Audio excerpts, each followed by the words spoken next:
estará acontecendo alguma coisa na barragem de Belém.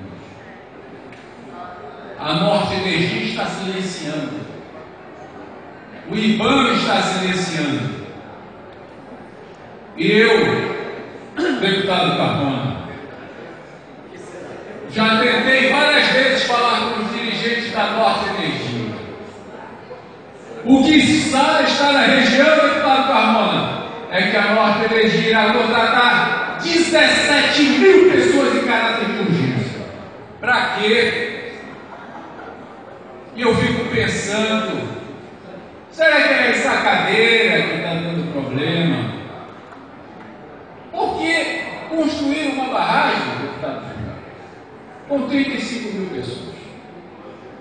E agora vão contratar em caráter de urgência 17 mil pessoas que já tinham sido demitidas,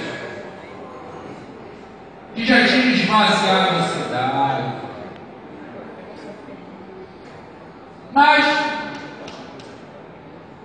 alguma coisa está acontecendo. E nós temos aqui que saber. Vocês já pensaram, deputado Júnior, acontecer lá o que aconteceu em Mariana? Mas agora a gente precisa instar a Norte Energia, o IBAMA, para saber por que o silêncio. Já passou para a região metropolitana, já passou para Santarém. Existe uma forte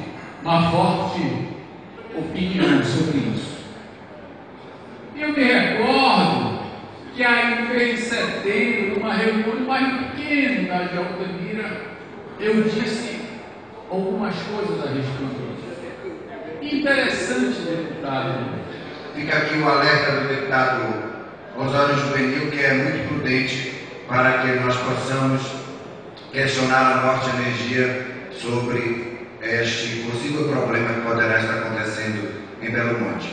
Eu agradeço a sua parte, deputado Osório, e lhe parabenizo por ele, peço que seja inserido no meu pronunciamento. Eu queria colocar visualmente que isso daí é uma oportunidade, que é empreender a segurança da população. E fale, simplesmente diga que não há nenhum tipo de problema lá. Então, somente isso. É a oportunidade de dizer. É uma grande oportunidade para a empresa se explicar. Dizer, então, somente, não existe nenhum problema na obra. Quero agradecer o AFAT,